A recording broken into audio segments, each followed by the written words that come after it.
김성환의 시사야.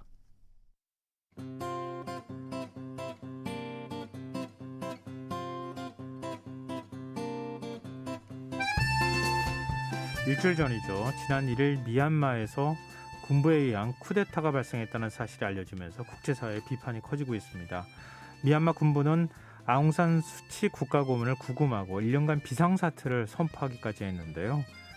지금 미얀마에서는 비폭력 시민 불복종 운동, 시위가 계속 벌어지고 있는 상황입니다. 또 이런 가운데 미얀마 문제를 두고 미국과 중국의 갈등이 본격화할 수 있다고 하는 관측까지 나오고 있는 상황이기도 합니다. 오늘 세계 이면 시간에는 미얀마 쿠데타와 관련된 얘기 나눠보겠습니다. 외신캐스터 전주현 씨 나오셨습니다. 안녕하세요. 네, 안녕하세요. 네, 근데 진짜 딱 일주일 됐네요. 네. 지난주에 갑자기 전해졌잖아요. 오전에요. 그러게요. 네.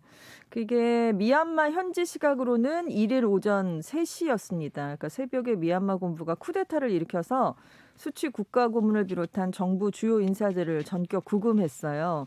바로 다음 날에는 군장성을 포함해서 11명으로 구성된 국가기획통치평의회를 조직했습니다. 그래서 하루 만에 입법, 사법, 행정부를 군부가 다 장악을 했고요. 군부가 일단 표면적으로 내세운 쿠데타 이유는 이겁니다. 작년 11월에 이제 총선이 실시됐는데 네. 거기서 유권자 1,000만 명 이상이 선거 명부와 일치하지 않았다. 이렇게 심각한 부정이 있었는데도 정부가 제대로 처리하지 않았다. 이런 이유를 들면서 쿠데타를 일으켰고요. 1년간의 비상사태를 선포했습니다.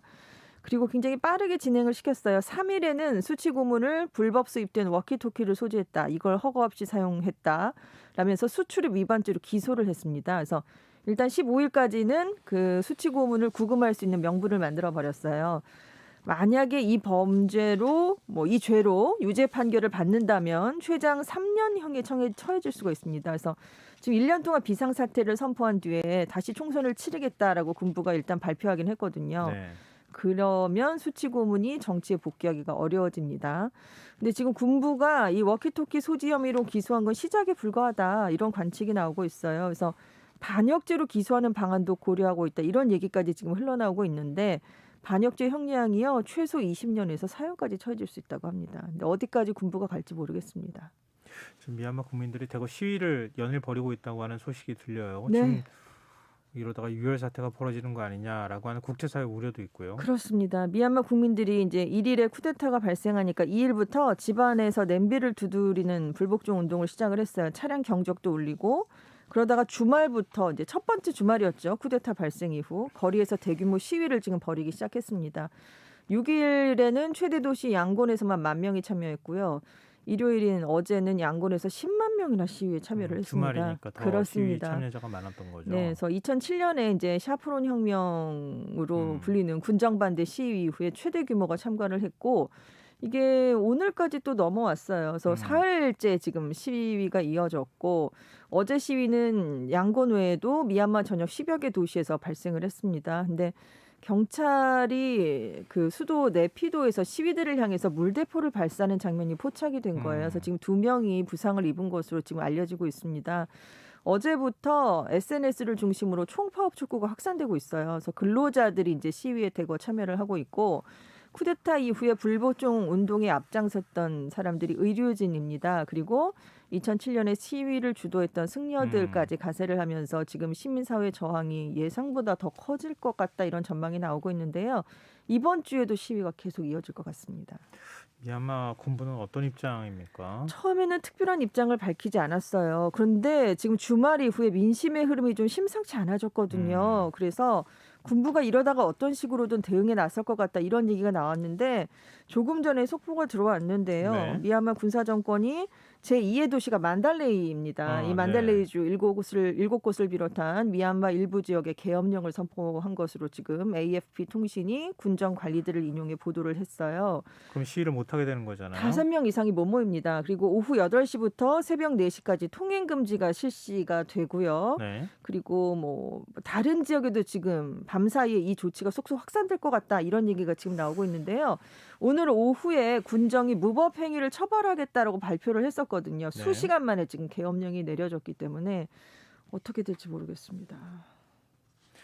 과거 민주화 과정이 굉장히 힘들었기 때문에 네, 그렇습니다. 사상자가 굉장히 많이 발생했었죠. 뭐 8.8 항쟁이라고 하는 네, 건 네. 우리 5.18 광주 민중항쟁하고 비교되는 네. 그런 것이고 좀 말씀하셨던 것처럼 2007년 샤프론 혁명 네. 같은 경우에도 역시 민주화 과정에서 굉장히 큰 고통을 겪고 난 다음에 그렇습니다. 그때도 한 300여 네, 명이 사망을 했죠. 사망하고 네, 뭐 네. 이랬다고 제가 네. 알고 있는데 다시 또 군부가 이렇게 한다. 참 국제사회 입장에서는 좀 용인하기가 쉽지가 않을 텐데요. 네.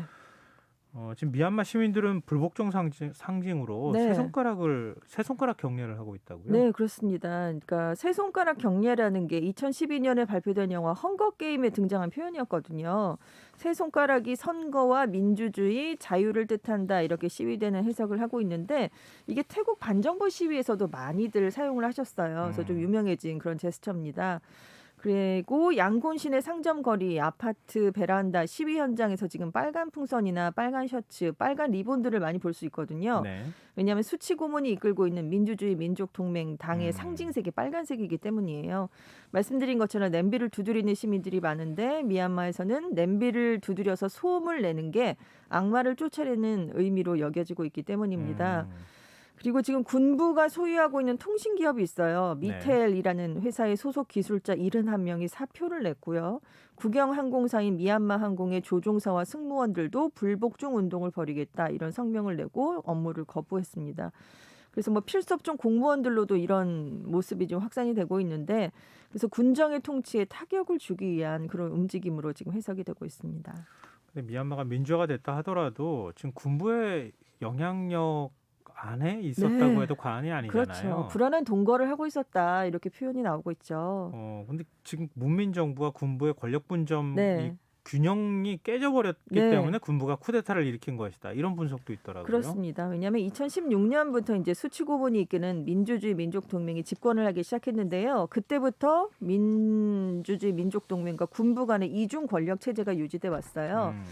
근데 작년 11월에 총선이 또 있었는데 그때 이 여당이 상하원 선출 의석의 83%, 전체 의석으로 보면 62%를 차지해 버렸습니다. 대승을 거뒀어요. 네. 그래서 올해 집권 2기를 시작할 예정이었는데 반면에 제1야당이 군부와 연계된 정당입니다. 근데 이 군부와 연계된 정당이 지난번 총선 때보다 의석수가 줄어들었어요. 네. 근데 지금 미얀마 헌법에 따르면 아무것도 안 해도 의회 전체 의석의 25%는 그냥 군부가 지명해서 가져갈 수가 있습니다. 그런데 지금 11월 총선에서 군부 영향력이 크게 줄어들게 된 거예요. 그래서 행정부 구성을 할 때도 군부의 입김이 좀 약해지게 된 그런 상황이 됐습니다. 그런데 작년 총선 당시에 미얀마에 이제 소수민족들이 많은데 네. 그 소수민족이 사는 지역 상당수에서 치안이 불안하다 이런 이유로 지금 정부가 투표소를 열지를 않았었거든요. 그러니까 투표를 못하게 막은 게 확인이 되긴 했었습니다. 네. 그래서 국내에 많은 단체들이 좀 비난을 했던 적이 있거든요. 그래서 지금 쿠데타가 발생한 1일은 새로운 국회가 열리는 날이었기 때문에 전격적으로 이날 쿠데타를 감행한 것으로 지금 해석이 되고 있습니다. 그러니까 민정 이양을 해준다고 하지만 네. 군부가 조건부 이양을 해준 것이다. 그렇습니다. 그 안에서 민주화가 사실 네, 네. 이루어진 것이나 다름이 없기 때문에 네. 군부가 뭐 경제 사회 뭐 정치적으로도 네. 다 어느 정도 지분을 갖고 꽉 움켜쥐고 있었는데 그렇죠. 점점 거기서 권력이 빠져나가니까 네. 도저히 못 참고 쿠데타를 일으켰다 이런 얘기인데 지금 이 정치적인 이유로 흘라잉 최고사령관이 네. 뭐 쿠데타 일으킨 거 아니냐 이런 분석은 이건 어떻게 해서 나온 거예요? 올해 사령관 임기가 이제 끝날 예정이었거든요. 네. 그래서 군복을 벗으면 아까 말씀드린 군부와 연계된 제1야당을 통해서 정치인으로 변신해서 최종 꿈이 대통령이 되는 거였다고 합니다. 근데 작년 11월 총선에서 수치 고문의 여당이 이겼잖아요. 네. 이 제1야당이 참패를 하는 바람에 지금 더 이상 이런 꿈을 꿀 수가 없게 된 그런 상황이 돼버렸어요. 그래서 쿠데타를 일으켰다 이런 분석이 나오고 있는데 플라잉 최고 사령관이 어떤 인물이냐면 2011년부터 미얀마군의 최고 실력자 자리를 계속해서 맡아왔던 인물입니다. 2017년에 로힝야족이 대거 뭐 살해되거나 아니면 네. 인근 나라로 이렇게 추방되는 일이 있었는데요. 그때 총사령관이었어요. 그래서 그것에 대한 작전에 대한 뭐 승인을 해줬고 뭐 그런 인물로 굉장히 유명한 인물입니다. 참 대통령을 꿈꾸고 있다는 거잖아요. 네, 그렇습니다. 수십만 명이 방글라데시로 다 난민이 되고 막 이런 그렇죠. 상황이었고 네. 국제사회가 굉장히 많은 비난을 이제 그 부분에 쏟아내고 그렇습니다. 수치 여사도 그것 때문에 사실은 굉장히 비난을 많이 상을 받았죠. 박탈당하는 일이 벌어졌는데 네. 그것을 저지른 군부의 최고 수장이 네. 지금 이런 쿠데타를 일으켰다. 근데 미얀마 군부는 지금 지난해 총선 얘기를 자꾸 꺼내고 있는데 네. 그게 정말 설득력이 있는 얘기입니까? 없는 얘기입니까? 지금 군부는 계속해서 정권을 우리가 잡은 건 국가를 위해 불가피했다라고 얘기를 하고 있는데 이제 선관위가 이제 11월에 치러진 총선 진상 조사 결과를 최근에 발표했어요. 네. 근데 당시 총선이 투명하게 치러진 적법한 선거였다 이렇게 얘기를 하니까 군부가 이제 결국 쿠데타를 감행을 했다는 건데 지금 수치고문 측의 투표가 발생하기 20일 전에 치안이 불안하다면서 소수민족 강세 지역인 특히나 로힝야족 많이 사는 곳입니다. 서부 라카인주 대부분 지역의 선거를 취소했어요. 그래서 네. 유권자들이 전혀 투표를 할 수 없었고 로힝야족은 아예 투표권을 안 줬습니다. 그래서 많은 비판을 받았어요. 그리고 코로나19 팬데믹을 이유로 언론 취재 활동을 방해한 혐의도 지금 받고 있어요. 이것도 논란이 되고 있거든요.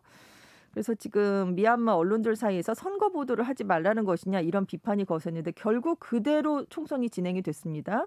그리고 일부 지역에서 투표일에 갑자기 개표 결과 집계가 취소됐어요. 네. 그래서 완전한 집계가 이루어지지 못한 곳이 있습니다. 그래서 군부가 주장하는 건 유권자 명부 중에 1,000만 명이나 조작된 의심이 간다는 건데 문제는 이제 지금 SNS 상에서는 문민정부가 들어섰지만 지금 만연한 부패 문제가 수치 고문 체제에서도 바로잡히지 않아서 수치 고문 측에도 물론 문제가 있다라는 이제 비판이 나오고 있고요. 네. 하지만 군부도 지금 선거 부정을 명분으로 내세우긴 했지만 사실 지금 로힝야족을 오히려 탄압했던 건 hl라잉 군부잖아요. 네. 그렇기 때문에 지금 갑자기 이렇게 소수민족을 위한다는 얘기가 맞느냐 이런 비판도 함께 나오고 있어서 결국 명분으로 지금 이걸 내세운 거지 정말 그 소수민족을 위한 것이냐 뭐 민주주의 선거를 지금 꽃피우기 위해서 굉장히 여기에 뭐 매진을 하려고 그러는 것이냐 이런 비판이 지금 함께 나오고 있거든요. 그래서 네.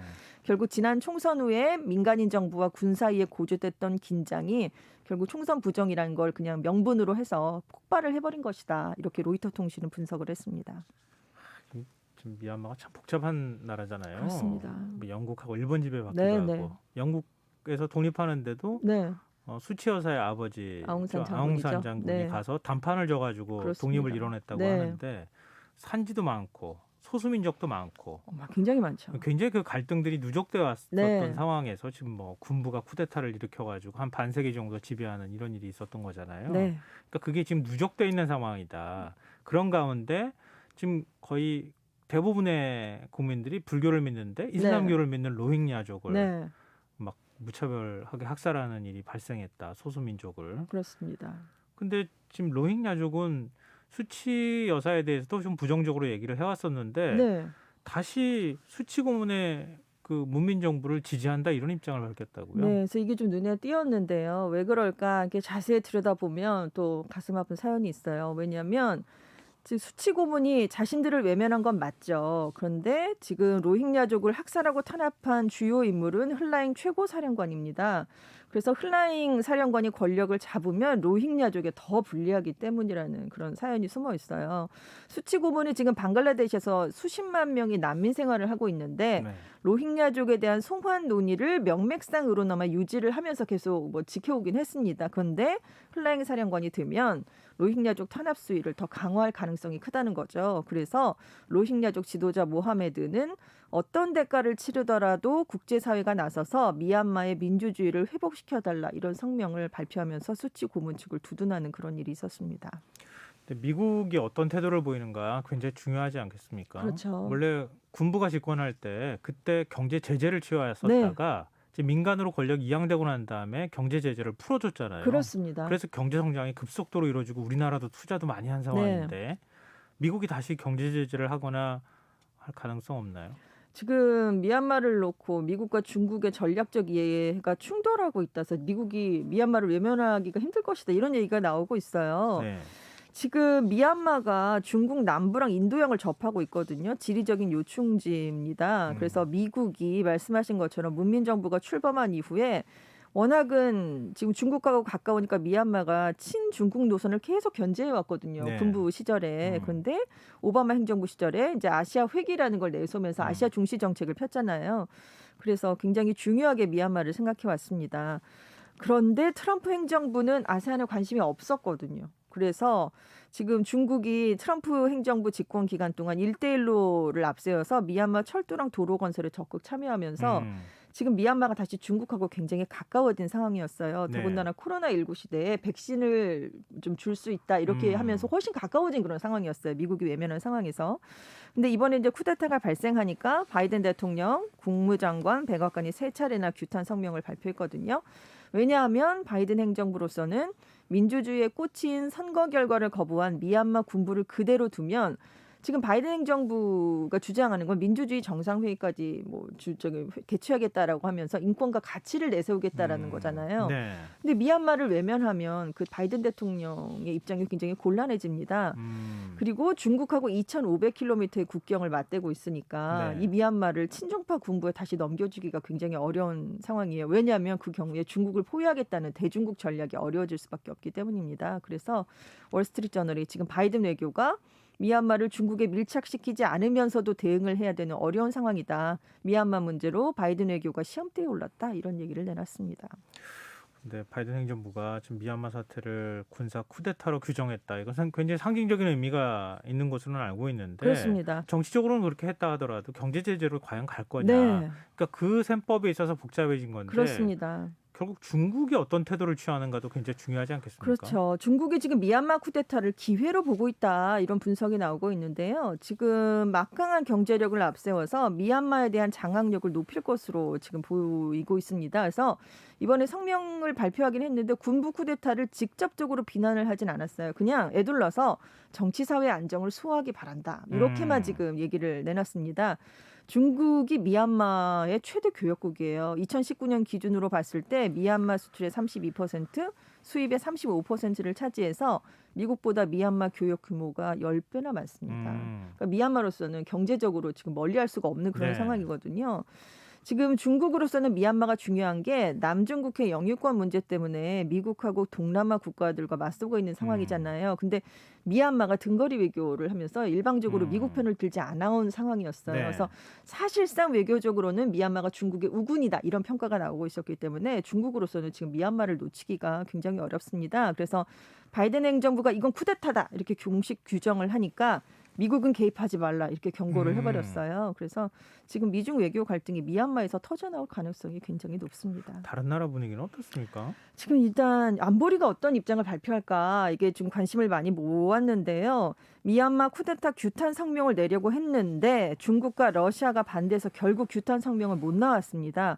4일에 깊은 우려를 표명하는 언론 성명만 짧게 나왔거든요. 미국과 영국을 비롯한 서방은 쿠데타를 강력하게 비난하고 있는데요. 미얀마 이웃 국가죠. 태국과 캄보디아는 내정이다. 그래서 거리를 두겠다. 이런 입장을 보이고 있어요. 다른 아세안 국가들도 미온적이거나 침묵하는 모습인데 그래서 동남아 국가들이 미국과 중국 사이에서 눈치를 보고 있는 현실이 이번에 반영됐다. 이런 평가가 나오고 있습니다. 참 민주화 역사를 갖고 있는 우리나라로서 남일은 아닌 것처럼 좀 보이는 상황인데요. 이 수치 고문이 다시 민주화의 상징으로 상징이 될 수 있을까요? 민주화 운동에. 일단 정말 군부 얘기처럼 1년 뒤에 총선을 치른다고 하면 지금 민주주의 민족동맹의 많은 의원들, 내각 인사 대부분 그리고 수치 고문이 출마할 수 없을 것 같거든요. 그러니까 바로 1년 뒤에는 정계에 복귀가 사실상 어려울 것 같습니다. 비상사태가 연장될 가능성도 있고요. 근데 문제는 지금 수치 고문 말고는 민주화 세력 중에서 대안이 없습니다. 그 지금 후계자도 없거든요. 후계자를 키우지 않았다는 비판도 그래서 나오고 있는 건데 그래서 지금 국민들의 지지도 변함이 없는 상황이고요. 그래서 군부 세력이 꺾이면 수치 고문이 다시 등장할 가능성이 있습니다. 좀 더 이상 피 흘리지 않았으면 좋겠습니다. 네. 오늘 미얀마 사태에 대해서 좀 정리해봤습니다. 세계의 면 외신캐스터 전주현 씨였습니다. 고맙습니다. 네, 감사합니다. 오늘 모바일 상품권 당첨자는 홈페이지 공지사항에서 확인하실 수 있습니다. 김성환의 일상 오늘 여기서 마치도록 하겠습니다. 지금까지 시사평론가 김성환이었습니다. 고맙습니다.